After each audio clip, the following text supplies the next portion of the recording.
Natalia Denisova, bienvenida a esta su casa. Muchísimas gracias. Vamos a hablar de filosofía de la historia de América, los cronistas de Indias en el pensamiento español, publicado por la Fundación Universitaria Española. Alguno lo mismo se asusta. El título es un poco... Sí, es un poco académico. Bueno, es que resulta que es una tesis doctoral, sí. Hay que decirlo. Natalia Denisova, no hace falta tener demasiada imaginación para sospechar que es rusa. Natalia, eres rusa, ¿verdad? Bueno, algo habrá. Algo habrá de rusa. Alguna procedencia de por ahí. Ya lo que queda. Primera pregunta. Llevas mucho tiempo en España, ¿verdad? Muchísimo, sí. ¿Qué te llamó la atención de este tema que has elegido para la tesis doctoral como para dar un paso tan trascendental en la vida académica de cualquier, o en la vida de cualquier académico, como es hacer una tesis doctoral, ¿no? ¿Por qué te llamó la atención este tema? Sí, ha sido muy curioso, porque primero era el tema y primero era la investigación, eso después resultó ser que esto puede ser una tesis doctoral, ¿no? Es decir, es un poco al revés. ¿Por qué? Pues es muy interesante la pregunta, porque todo empezó, pues empecé a estudiar filosofía, el pensamiento español, luego derecho español, historia de derecho, y al fin y al cabo, como tanto la cultura, la historia es tan rica y es tan complicada, pues al fin y al cabo tienes que, para ubicarte un poco, tienes que empezar a hacer fichas para no perderte, etcétera, etcétera. Y al fin y al cabo, pues aquí son los cronistas de Indias, porque lo más interesante cuando empecé a estudiar me pareció que es que no pueden coexistir dos versiones de un acontecimiento totalmente opuestas, o dos valoraciones de un personaje histórico totalmente opuestas también. Empezaste a hacer fichas y viste que ya te estaba saliendo un libro, ¿no? Se suele llamar la atención. Rusia y España, en un principio, son países muy distintos, pero siempre ha habido una suerte de fascinación o de gran interés de un país hacia el otro y viceversa. Por ejemplo, El Quijote es un libro muy leído, con mucha trayectoria en Rusia, y los estudios sobre el mundo español han sido muy interesantes en Rusia. Y luego pues ha habido gente que dice, bueno, es que resulta que Rusia y España son dos países muy importantes para la historia de la humanidad, que tienen una relación tensa con Europa y que en algunas ocasiones han marcado como una excepcionalidad. Europa era una cosa y ellos eran otras. Otros te lo niegan, ¿no? No sé si tú has mirado alguna vez o has reparado en estos paralelismos que a veces destaca la gente. También han sido países, efectivamente. España amplía el universo, amplía el mundo descubriendo América, y Rusia tiene ese universo que es la propia Rusia cuando empieza además a expandirse hacia Oriente, ¿no? Y que dicen que eso ha conformado también mucho la personalidad y la manera de proyectarse hacia el resto del planeta de estos dos países. No sé si tú alguna vez has hecho alguna reflexión al respecto. Sí, no, pero el asunto es que para mí es muy, muy difícil hablar desde el punto de vista de Rusia, porque para mí es una cosa muy lejana, o sea, para mí es muy difícil ubicarme a partir de ahí, porque yo me ubico donde estoy. Claro. La lengua es la sangre de una cultura, ¿no? Entonces, yo la única lengua que manejo bien todos los días, bien, me defiendo, me defiendo, pero bueno, es decir, yo no puedo evaluar a España como lo piensan rusos. Eso es, no lo tengo consideras ni idea. No lo consideras no tengo ni idea. Desde una perspectiva rusa. Pero sí que sé historia de Rusia, de expansión rusa por ahí, por Siberia, por aquellas tierras, y sé que no tiene nada que ver, excepto la palabra expansión, con lo que ha sucedido, con lo que sucedió en América. No tiene nada que ver, porque además el descubrimiento de América, ¿no?, es un hecho que no tiene, en historia universal es muy difícil encontrar algo parecido. ¿Y por qué? Porque hay tanto derecho, hay tanta literatura, se ha creado tanto, ¿no?, durante este proceso, que me parece que compararlo con algo más... es muy difícil encontrar un acontecimiento que fuera tan rico en la creación de todo tipo, cultural, en ámbito de literatura, de lo que sea.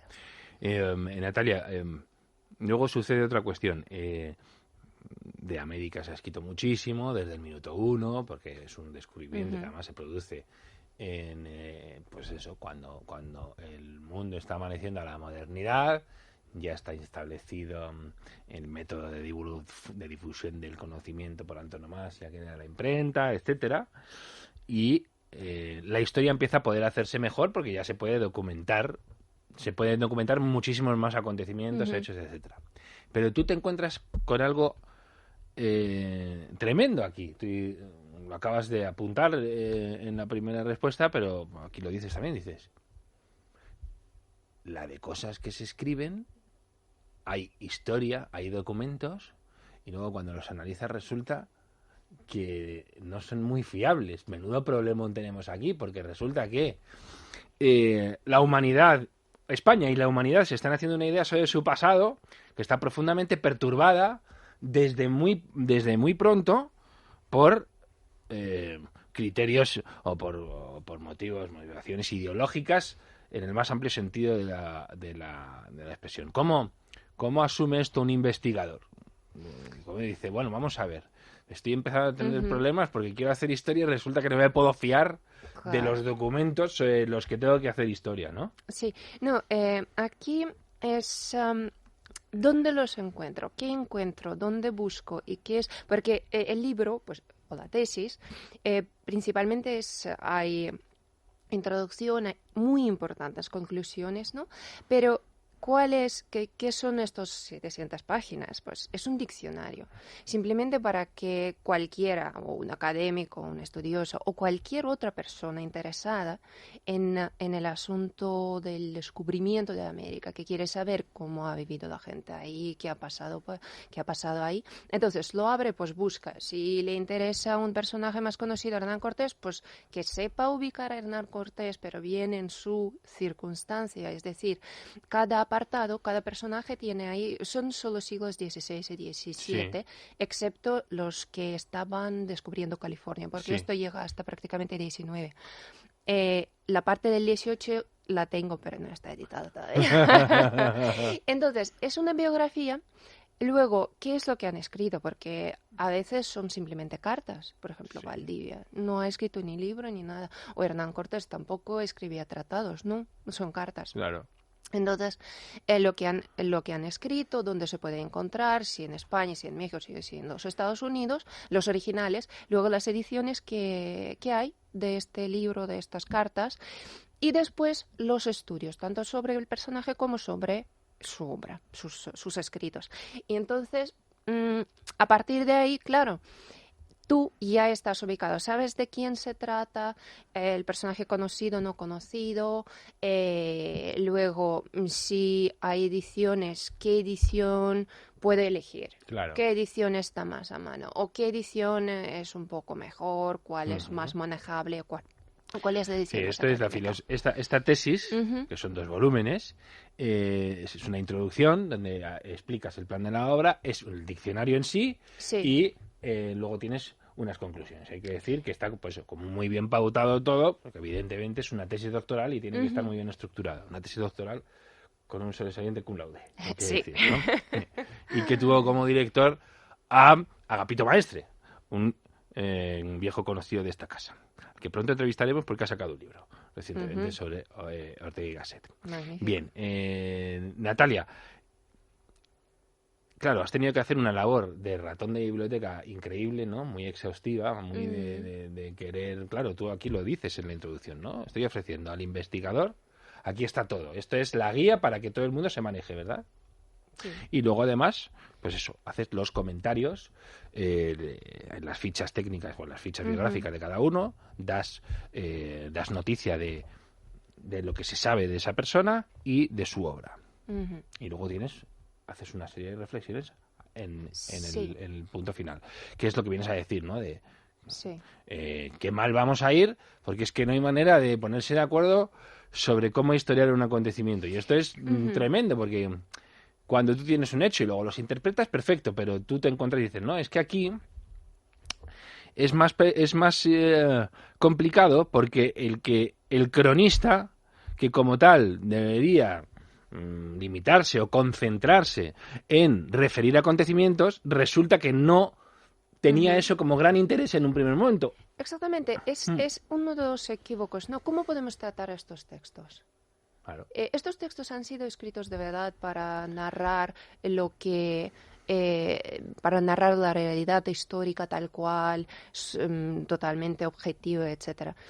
Creo que no. Claro. O sea, no ha sido así. Pero ahora muchos investigadores, o no ahora, y unos cuantas décadas antes, se empeñaron en basar sus investigaciones solamente en 2, 3 fuentes. Mientras tanto, pues no sé, en estos 2 tomos son cerca de 300 o más o menos. Un centenar más, un centenar menos. No es una broma. Pero más o menos, es decir, que las fuentes que se manejan en las investigaciones muchas veces son bastante limitadas, 10, 15, 20 obras. Y ellos, los cronistas, no pretendían escribir, escribían lo que hay. Entonces, escribían al rey, se quejaban de uno, se Y quejaban el que de otro. escribe al rey contrario. muchas veces no pretende documentar, sino No, si es él como quiere peticiones. presentar algo al rey, Sí. oscurece algo y resalta otra cosa porque él tiene una agenda. Pero vamos a ver, si yo ahora tengo alguna queja Sí. contra alguien y tal, yo no voy a escribir ahí todo objetivamente Objetivo, vas y a tal. cargar las Bueno, tintas, voy a claro. intentar a mostrar la situación o cualquier otra persona. Claro. Es decir, y no por la maldad, simplemente porque, pues, mira, a mí me sucede esto y yo lo explico de esta manera. Claro. Porque si no, entonces, ¿para qué? Ya. ¿De qué estamos? Es decir, que en cualquier caso, cualquier escrito debe de haber algo de subjetividad. Y entonces, esto es uno de los problemas. Los textos ahora los ven como si fueran cosas objetivas. Y luego, eso todo empezó con el positivismo en el siglo XIX. Sí. Pero claro, luego se dan cuenta, vamos a ver, es que contradicen entre sí. Uno describe acontecimiento de una manera, otro de otra. ¿Y para qué sirve, por ejemplo, este diccionario también? Para poder ver varias fuentes, ampliar. No solo Hernán Cortés ha escrito sobre esto, ni tampoco solo Bartolomé de las Casas. Hay muchísima más gente, y hay gente que escribe en el 17 y tiene otro punto de vista, porque es una narración histórica que no puedes sacar a un par de cronistas para interpretar historia de verdad, ¿no? Como has tenido que Más hacer mucha objetiva, más bien. investigación, a lo mejor te ha pasado esto. Gabriel Albiac cuenta que yo no sé si es en la sinagoga vacía, creo que sí. Él da una cita mal en un pie de página. Él da una cita mal, se equivoca, Sí. se da cuenta de que tiene una referencia mal hecha, mal referenciada. Y cuando empieza a ver trabajos académicos por ahí, encuentra a autores que están repitiendo esa errata. ¿Qué sucede? Lo que comprende, lo que averigua Gabriel Albiac es que esos investigadores no están investigando, sino que están yendo siempre o se están basando en segundas o terceras fuentes, porque dicen, si este señor hubiera ido directamente aquí, se hubiera dado cuenta de que yo he cometido un error y no lo han hecho o no me lo han advertido, con lo cual estoy descubriendo un agujero en el mundo de la investigación. ¿A ti te ha pasado al elaborar esta tesis? ¿Has sospechado que muchos investigadores, lejos de investigar como tienen que hacer con fuentes primarias, etcétera, se dedican solo a revolver papeles que ya todo el mundo ha revuelto? Yo creo que sí. Yo creo que sí, sobre todo si vamos precisamente a la última parte de la tesis. Antes que nada, quisiera decir que no es una obra cerrada. No es una obra cerrada. Yo ahí también habrá muchos errores, equivocaciones, porque no intencionales, evidentemente, porque lo intenté corregir lo mejor posible, pero 1000 páginas para una persona repasarla tantas veces es un poco demasiado. Y además de un material muy duro, que es el material bibliográfico, referencias bibliográficas. Entonces, intentas hacer lo mejor posible, pero claro, esto es por un lado. Y además, tampoco el catálogo el diccionario no está cerrado, porque cualquier otro investigador me puede decir, pero te falta ahí un fulano. Claro, te falta o de repente puede aparecer Sin duda, es que yo los tengo también ya fichados, muchos que yo no os pude incluir por razones simplemente del volumen que adquiere la obra, ¿no? Entonces, no es una obra cerrada que también hay que corregirla, releerla, añadir más, ampliar. Esto es por un lado. Y por otro lado, que es cuando vamos precisamente a la conclusión que está ahí, ¿no? ¿Cuál es la conclusión de esta obra? Es cómo podemos aplicar el material bibliográfico que recopilado, cómo lo podemos aplicar a los estudios, a la historia de hoy, ¿no? Sí. Y claro, cuando vamos leyendo lo que se ha escrito, porque yo ahí el gran ejemplo que tengo es Bartolomé de las Casas, ¿no? El caso Las Casas. Sí, sí, porque es una historia muy larga. Pero claro, tú para conocer este personaje, tú estás, vale, vamos a ver, unos dicen que es bueno y el mejor, otros dicen que es el peor de los malos, ¿no? Y luego hay otras interpretaciones, pero en el mundo académico, ¿qué es lo más curioso, ¿no? Que no intentan, no llegan a un acuerdo. No, una persona, un investigador, si cree que Bartolomé de las Casas ha sido un apóstol de los indios, pues ahí se queda y si empiezas a hablar y decir, vamos a ver, que había muchos otros que defendían y tal. Es decir, la discusión ya no avanza, porque sí, pero él sigue siendo el mejor, el icono de todos los defensores. Hay una cosa que es peor, Uh-huh. que es lo que tú dices aquí, y además se ha repetido luego con Rigoberta Menchú. Uh-huh. Y alguien dice, oiga, Las Casas en esto no es que esté interpretando de una manera diferente, es que se lo está inventando. Y te dicen, ¿y qué? Lo importante exactamente. es... ¿Y qué me importa? Eso es. Pero lo yo importante creo es lo esto... que defiende. Y Exacto. cuando Rigoberta Menchú, ella relata que su familia fue víctima del salvajismo por parte de las fuerzas gubernamentales en Guatemala y que uno de sus hijos, de sus hermanos, lo asesinaron y de repente alguien dice... Oiga, esta mujer está mintiendo abiertamente. A esta mujer que le han dado el Nobel está mintiendo. Su hermano no ha muerto, ni mucho menos. Esta no era la pobrecita que se ha presentado. Y de repente te dice la gente, ¿y qué? Exacto. Es que Rigoberta Menchú es un paradigma de la explotación del indio. Oiga, pero si no es verdad la base, ¿cómo va a ser verdad el resto? Sí. ¿No? Y ahí nos avanzamos a otro problema que existe en investigaciones históricas o en general, ¿no? Lo que existe ahora en el mundo, cuando estamos hablando de América en general. Lo que sea, cultura, literatura, lo que sea. Siempre hay un matiz indigenista. Siempre ahora tendemos a dar, por ejemplo, si vamos a hablar de las fuentes, pues ahora... se supone que las fuentes indígenas son más fiables que las fuentes que han escrito los españoles mestizos Sí. o europeos. Sí. ¿Cuál es la razón?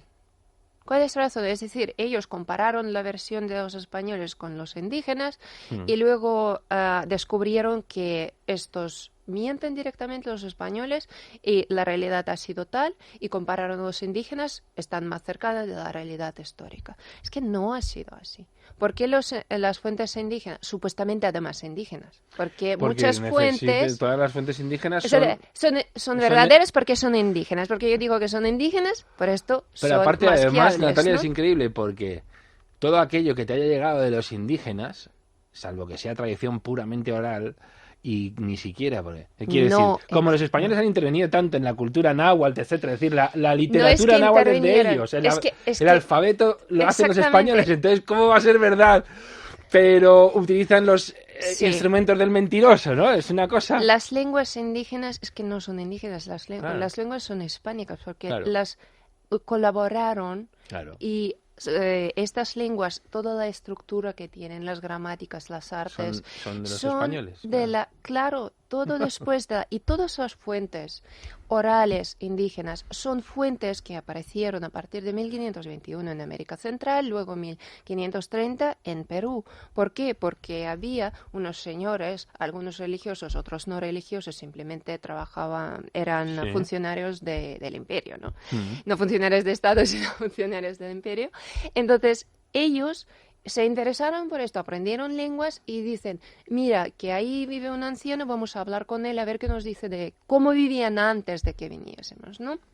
Entonces, a partir de ahí, y otro dice, mira, esta lengua no acabo de entender, vamos a ver cómo se puede hablar, qué significa esto, cuál es el sujeto, verbo, predicado, Claro, cómo se habla. las Y luego básicas. apuntamos las bases, ¿no? De ahí provienen todas las artes gramáticas que ahora se estudian en facultades, en universidades, como lenguas prehispánicas. Es que son lenguas hispánicas en Claro. colaboración con indígenas. O sea, yo no quiero decir que los indígenas no pintaron nada en este proceso. No, no, no. Eran clave. ¿Por qué?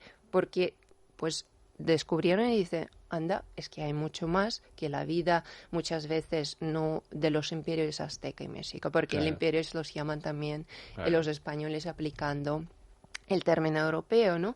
Los estados que existían ahí, o las tribus. Aquí, Entonces, sí, aquí eso además es... a esto lo llamas la visión de los vencidos también, que se haces una reflexión también muy interesante, Sí. porque como además la visión de los vencidos, habría que hablar de las visiones de los vencidos, porque cambian en función de la oportunidad política que se le quiera dar, ¿no? Es decir, por ejemplo, alguien que quiere luchar contra el español, contra España, de repente recurre a la visión de los vencidos. Ujú. Pero cuando ese alguien gana y funda una república, le toca separarse de ese grupo o ese mundo indio que no quiere que sea la base de su nueva república. Y entonces Mm. esa visión de los vencidos desaparece y aparece otra visión nueva de los vencidos, ¿no? Qué Sí. paradójico todo. No, este es el término, ¿no? La visión de los vencidos. Es el título del libro, de la recopilación que hizo Miguel León Portilla.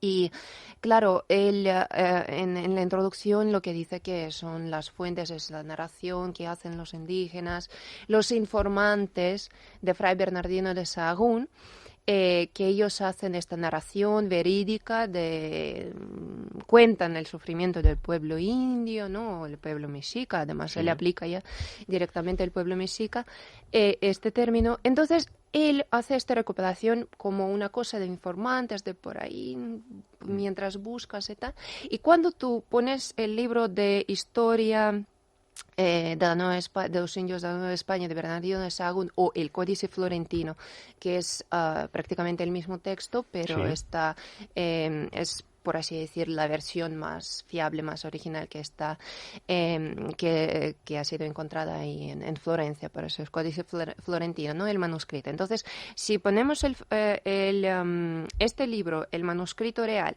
y lo que dice la transcripción de Miguel León Portilla, resulta que es el mismo texto escrito por Fray Bernardino de Sahagún. Evidentemente con colaboración de los indios, etcétera, pero claro, Tremendo. 80% de los investigadores citan la historia de Sahagún como la historia de Sahagún. Y luego hay otros que citan el mismo texto, pero lo llaman el texto de los informantes de Bernardino de Sahagún. Aquí ya es una cuestión simplemente de cómo De- llamamos la cosa, ¿no? Y cómo se puede aprovechar del desconocimiento precisamente de que estas fuentes que están recopiladas, ¿no? En mi obra, que están lejos un poco del público, ¿no? En general. Hemos hablado de que aquí hay 3 centenares de nombres, cronistas muy conocidos y otros nada conocidos. Nada, sí, sí. Mira, estamos ya a punto de terminar, pero dinos, Ujú. ¿qué te ha llamado la atención? ¿Alguno que te haya llamado especialmente la atención? ¿Para bien o para mal? Para decir, madre mía, este era el demonio, este era... Pues esto va a ser Fernando Alva Ixchijóchitl. Ixchijóchitl es el mayor indígena de todos que tenía nada más que 3 abuelos españoles. Ah, claro. Y era no Fernán Alva Ixchijóchitl, sino Fernán Cortés, llamado evidentemente por Hernán Cortés, Claro. porque era uno de los que bautizó a su padre, no me acuerdo a quién. Entonces, esto también, una de Sí, las transformaciones de la historia, ¿no? claro. Actual, porque Ixchijótl porque él escribió una obra muy, muy importante sobre sobre la vida indígena, ¿no? Sí. Antes de la conquista. Pues, y pasa por ser indígena, Y, te, la que- versión indígena, ¿no? y cuando te encontraste con el personaje, que te quedaste alucinado. Claro, es casi como Claro, de serie, de es Netflix, que ¿no? son, sí, es como una serie. Primero escribes sobre uno y es una vida, un Claro. soldado, un religioso, y además cada uno con sus vivencias, con sus problemas, luego entras en el texto Y son vidas reales de los hombres fascinantes. Y te van abriendo, ¿verdad? Exactamente. Es como un cesto de cerezas y coges una y de repente ves que está Sí, unida a otro es y fascinante. así te sale una tesis doctoral. Filosofía de la historia de América, los cronistas de Indias en el pensamiento español, son 2 volúmenes de la Fundación Universitaria Española con, pues vamos a ver, 403 páginas tiene el primero y el segundo tiene otras 415 páginas. Natalia, muchas gracias y pues mira, vamos a hacer como hacen en los programas políticos, en los programas de debate, ¿no? Si te has dejado algo en el tintero que quieras decir, aquí tienes un minuto y puedes para que digas lo que se te haya quedado en el tintero y que quieras que conozcan nuestros oyentes. Sí, no, simplemente que los oyentes lean alguna crónica, cualquiera, porque sea la de Bernal Díaz de Castillo, o si no, entren en la página web y ahí está el índice de esta tesis, ¿no? Encuentran algún nombre y lo busquen en librerías o en bibliotecas, porque es un mundo fascinante, es un mundo cuando los hombres se empeñaron en hacer algo, hicieron este esfuerzo y la verdad es que el resultado es maravilloso. Natalia, muchas gracias. Esperamos el volumen 3 con los cronistas del siglo XVIII. Eso espero. Y que Dios te conserve la paciencia, ¿verdad? Y que te dé fuerza, porque estos son trabajos para seguir, ¿no? exhaustivos. Muchísimas gracias. Muchísimas gracias, encantada, muchas gracias.